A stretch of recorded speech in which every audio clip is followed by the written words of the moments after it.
네, 전 남자친구가 지난 3월과 4월 관계 때 영상을 촬영했습니다.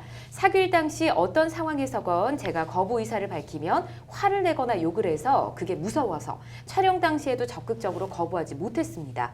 첫 촬영 때는 어쩔 수 없이 동의했고 두 번째 촬영 때는 제게 촬영 의사도 묻지 않고 촬영해서 저는 계속 그만 찍으라며 거부 의사를 밝혔습니다.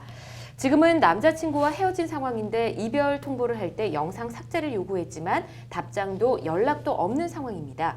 삭제 여부도 알 수 없고 보복성 유포에 대한 불안감 때문에 너무나 힘이 듭니다.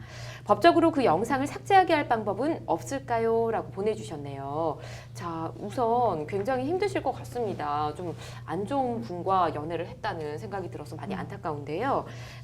상대방 동의도 없이 강압에 의해 촬영된 성관계 동영상 이 자체가 처벌 대상이 되진 않을지 법적으로 좀 따져보도록 할게요. 자, 곽 변호사님 어떨까요? 네, 맞습니다. 분명하게 처벌 대상으로 규정이 되어 있습니다. 성폭력 범죄의 처벌 등에 관한 특례법에 보면요. 14조에 카메라 등을 이용한 촬영죄를 처벌하도록 규정이 되어 있습니다. 그래서 카메라나 그 밖에 이와 유사한 기능 같은 기계 장치를 이용해서 성적 수치심을 유발할 수 있는 영상을 촬영 대상자의 의사에 반해서 촬영하는 경우에는요. 5년 이하의 징역 또는 3천만 원 이하의 벌금에 처해질 수 있습니다. 또 이게 이런 촬영하는 행위를 강제적으로 또 했다고 또 상담자분이 남겨주신 것 같아요. 네. 이 경우에는 형법 324조의 강요죄로도 처벌이 될 수 있습니다. 그래서 폭행이나 협박으로 사람의 권리 행사를 방해하거나 의무 없는 일을 하게 하는 경우에는 5년 이하의 징역 또는 3천만 원 이하의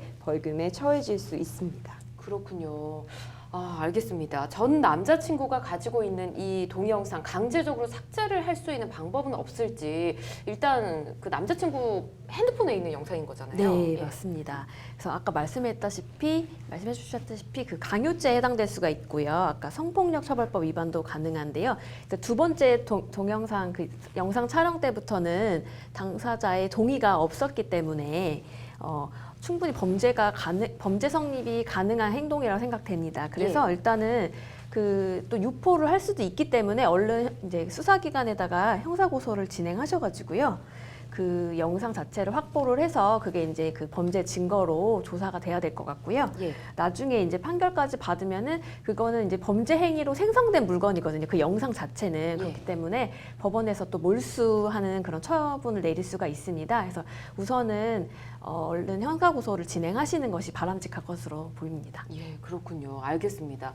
만약에 전 남자친구가 주변 친구들과 그 영상을 돌려볼 수도 있는 거고요. 온라인상 등에 유포를 할 수도 있는데 뭐 아직까지 유포를 하지는 않은 것 같습니다. 만약 이런 일이 벌어지게 된다면 또 어떤 처벌을 받게 될까요, 박 변호사님? 예, 촬영을 하는 것도 문제지만 의사에 반해서 유포를 했을 때 2차 피해가 더 심각해질 수 있는 것 같습니다. 그래서 실제 성폭력 범죄의 처벌 등에 관한 특례법에 보면 이런 동의에 반하는 배포나 유포에 대해서 처벌 규정이 있습니다. 그래서 반포하거나 판매하거나 임대 제공 또는 공공연하게 전시 상영하는 경우에는요. 5년 이하의 징역 또는 3천만 원 이하의 벌금에 처해질 수 있고요. 특별히 영리를 목적으로 하는 경우가 있습니다. 그래서 영리를 목적으로 공공연하게 인터넷상에 올리는 경우에는 보다 더 가중 처벌이 됩니다. 그래서 7년 이하의 징역에 처해지도록 규정하고 있습니다. 그렇군요. 알겠습니다.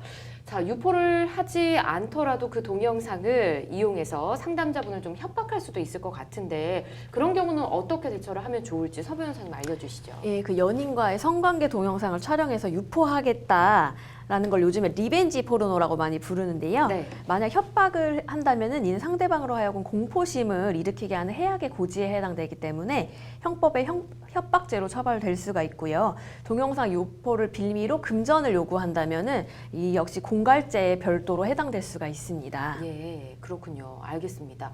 본인의 동의 없이 성관계 동영상을 촬영한 사실을 알게 될 경우 피해자는 어떤 조치를 취해야 될지도 좀 알아보겠습니다. 사실 이 사연에서는 찍고 있는 거는 알고 계셨어요. 근데 모르고 있는 피해자가 있을 수도 있거든요. 어떻게 보십니까? 우선은 의사에 반해서 촬영을 하는 경우에 또 제3자에게 유포하는 경우에 범죄가 될 수 있습니다. 그래서 만약에 이제 의사에 반해서 촬영했다는 사실을 알게 됐다면 곧바로 그 영상을 확보하시는 게 중요할 것 같습니다. 왜냐하면 수사기관에다 고소를 진행을 하시려면 관련된 증거를 본인이 가지고 계셔야 되거든요. 예. 그렇기 때문에 그 의사에 반해서 촬영된 영상 같은 걸 본인이 가지고 있는 휴대전화를 뭐 캡처를 하신다든지 이런 식으로 해서 어떤 영상이 불법적으로 촬영이 됐는지를 확보를 하시고요. 이후에는 수사기관에 신고를 하셔야 합니다. 네. 그래서 신고를 하시게 되면 수사기관에서 이제 그 불법 촬영이 사용된 휴대전화를 이제 압수를 할 거거든요. 그래서 이제 형사처벌을 받게 하는 게 바람직하고 예. 이런 경우도 있을 수 있어요. 그렇게 불법적으로 촬영된 영상이 인터넷이나 웹하드에 떠돌아다니는 경우들도 있습니다. 예. 그래서 이 경우엔 굉장히 2차 피해, 3차 피해가 우려가 되는데요. 이 경우에 이제 정보통신망 이용자 촉진 등에 관한 법률에 보면 웹하드 사용자나 또는 이제 포털 사이트 사용자한테 내가 이렇게 의사에 반해서 촬영된 영상인데 그게 지금 올려져 있다. 네. 이거를 곧바로 삭제해달라라고 요청을 할 수 있습니다. 예. 그러면 또 그 관리자는 반드시 삭제하도록 규정이 되어 있거든요. 예. 그래서 이런 경우에는 곧바로 삭제 요청을 하시는 게 또 예, 바람직합니다. 삭제 요청. 근데 이 삭제 요청이 또 쉽지 않다는 얘기를 들었거든요. 맞습니다. 비용도 많이 들고요. 예, 그래서 실제로 제가 진행한 사건들을 보면은 이제 사설업체 통해서 삭제 요청을 하는데 뭐 작게는 몇 백만 원, 뭐 크게는 몇 천만 원까지도 발생한다고 얘기를 들었습니다. 아유, 절대 이런 일이 있어서는 안 될 텐데요. 네, 참 맞습니다. 안타깝습니다. 자, 그럼 우리 상담자분 해결법을 좀 알아보도록 할게요. 당장 어떤 조치를 취하는 게 좋을까요? 우선 현재 동영상이 유포되어 있는지는 정확하게 확인할 수 없는 상태인데 예. 유포의 가능성이 있다거나 이제 협박을 받을 우려가 있으시니까요.